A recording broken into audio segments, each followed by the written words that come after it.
అందరికీ నమస్కారం. ఈ వీడియోలో ఈ అర్హతలు ఉన్న వారికే తొలి విడత అన్నదాత సుఖీభవ పథకాన్ని అయితే ఇవ్వబోతున్నారు. ఆ వివరాలు ఏంటో వీడియోలో మనం తెలుసుకుందాం. వీడియోని చివరిదాకా చూడండి ఫ్రెండ్స్. వీడియోని ఎక్కడ స్కిప్ చేయకండి.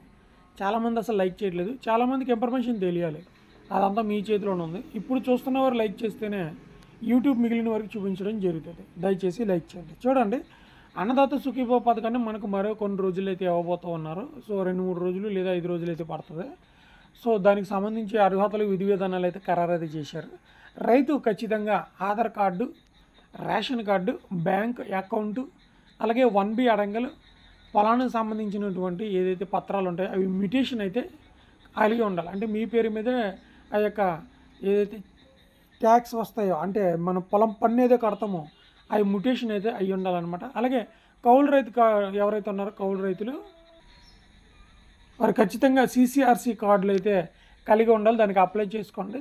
ఈ రైతు భరోసా కేంద్రం ఏదైతే ఉందో, రైతు సేవా కేంద్రం, అక్కడికి వెళ్ళి మీరు తగినన్ని పత్రాలు ఏవైతే Aadhaar card, ration card, bank account, 1B అడంగలు ఈ ఇచ్చినట్లయితే మీకు మరలా ఈ యొక్క అన్నదాత సుఖీభవ పథకానికి అప్లై చేయడం జరిగింది.